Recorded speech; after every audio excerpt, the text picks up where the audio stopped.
अस्सलामु अलैकुम वरहमतुल्लाहि वबरकातुह।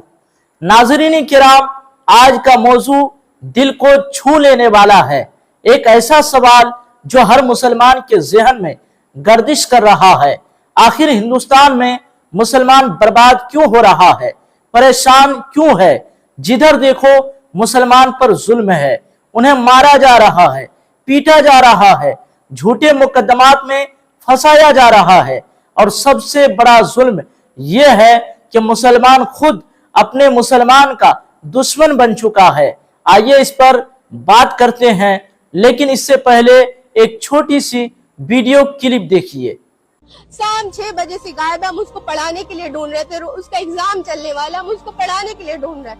फिर बार बार आ रहे घर में पूछने की कहाँ गया, आला कि नहीं मिला, बार बार वही पूछा और वही अपने घर में रखा है। और ये घर गिरना चाहिए, मार के ऊपर से भी फेंका है, बच्चे को लटका दिया है, गला उसका काट दिया है।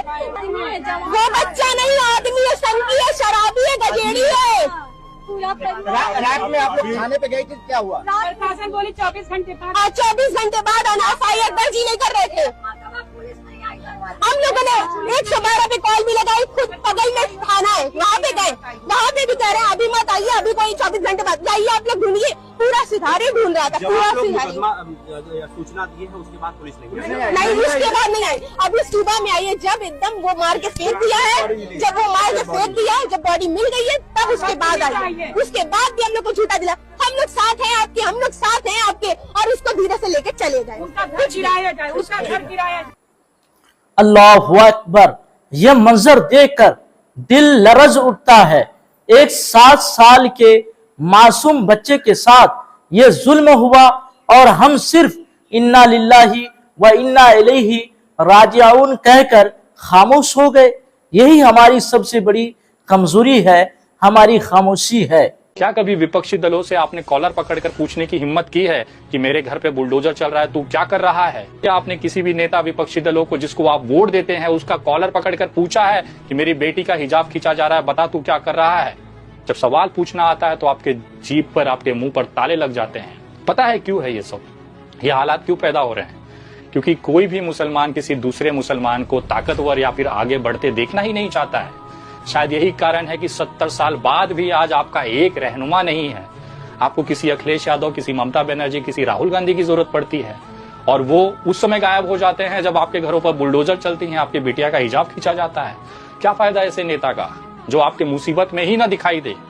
अपने बीच से नेता पैदा करिए, रहनुमा पैदा करिए, और वादा है मेरा, अगर आपने ये बदलाव अपने अंदर लाया, अपने अंदर ये एकजुटता लाई ना, इस देश के अंदर कभी भी मुसलमानों को लेकर कोई अपशब्द नहीं कह पाएगा। इतनी औकात की, इतनी हिम्मत किसी के अंदर नहीं है, चाहे वो नेता हो, चाहे वो संत हो, चाहे सोशल मीडिया पर बैठने वाले ये 2 रुपए के भड़वे टट्टे हों। किसी की इतनी औकात नहीं होगी कि आपके नबी, आपके मोहम्मद के खिलाफ एक शब्द भी बोल पाए। लेकिन वो इसी के लिए बोल पाते हैं क्योंकि आप अपने अंदर से कमजोर हैं, टूटे हुए हैं, बिखरे हुए हैं। एक दूसरे का हाथ पकड़िए, मजबूती से आपको मजबूत करिए। अगर कोई मुसलमान आगे जा रहा है तो उसको ताकत दीजिए, उसके हाथ को मजबूत करिए, ना कि उसके पैर को खींचिए। विनय दुबे की बात में यकीनन दम है। नाजरीन, इससे पहले मैं आप लोगों को बताया था कि हिंदुओं को एक बैरिस्टर मिला, उसे महात्मा गांधी मान लिया। दलितों को एक बैरिस्टर मिला, उसे बाबा साहब अंबेडकर मान लिया। और मुसलमानों को एक बैरिस्टर मिला तो उसे बी टीम एजेंट कह दिया। यानी जब अवैसी साहब जैसे लोग मुसलमानों के हक में आवाज बुलंद करते हैं तो हम खुद उन पर इल्जाम लगाते हैं। कभी कहते हैं बीजेपी की बी टीम, कभी कहते हैं एजेंट है, कभी कहते हैं खुफिया तौर पर दूसरों के साथ मिले हुए हैं। अरे भाई, कभी ये भी तो सोचो, क्या कोई और है जो पार्लियामेंट में खुलकर तुम्हारे हक की बात करता है? चाहे वो तलाक का मसला हो, हलाला का हो, वक्फ बोर्ड का हो, दरगाह का हो, हिजाब का हो, या किसी मुसलमान पर जुल्म का मसला, हर जगह अवैसी साहब बोलते हैं, खड़े होते हैं। मुसलमान वो कौम थी जो कभी बगैर अमीर के नहीं रहती थी। हर जमाने में एक सिपह सालार होता था, एक कायद, एक रहबर जो कौम के लिए जान कुर्बान करता था। मगर आज हमारी कौम बेकायद है, बेरहबर है, हम बिखर चुके हैं। आज हम सिर्फ सोशल मीडिया के मुजाहिद बन चुके हैं। लाइक, कमेंट, शेयर, बस यही हमारा जिहाद रह गया है। मैदान में उतरने वाला कोई नहीं, और जो उतरता है हम उसे बदनाम कर देते हैं। अगर आपको किसी से इख्तिलाफ है तो बेहतर कायद ले आए, अपनी क़यादत मजबूत करें, लेकिन अपने ही भाई को तोड़ना, अपने ही रहबर को कमजोर करना, यह अक्लमंदी नहीं, बर्बादी है।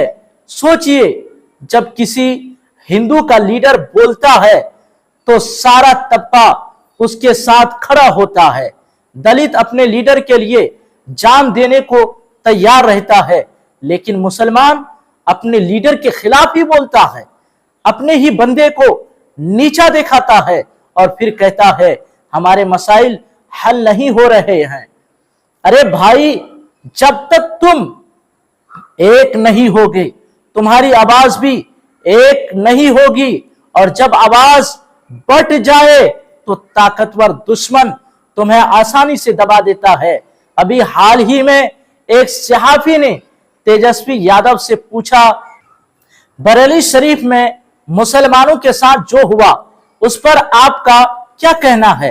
तो उसने जवाब दिया, अभी मेरा ज़हन बिहार के इलेक्शन में मसरूफ है।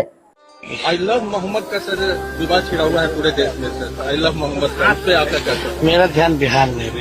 एक सवाल, यानी मुसलमानों के मसाइल पर किसी को फुर्सत नहीं, क्योंकि हमें इस्तेमाल करना आसान है, हम एहतजाज तो कर लेते हैं, लेकिन लीडर चुनने की समझ नहीं रखते।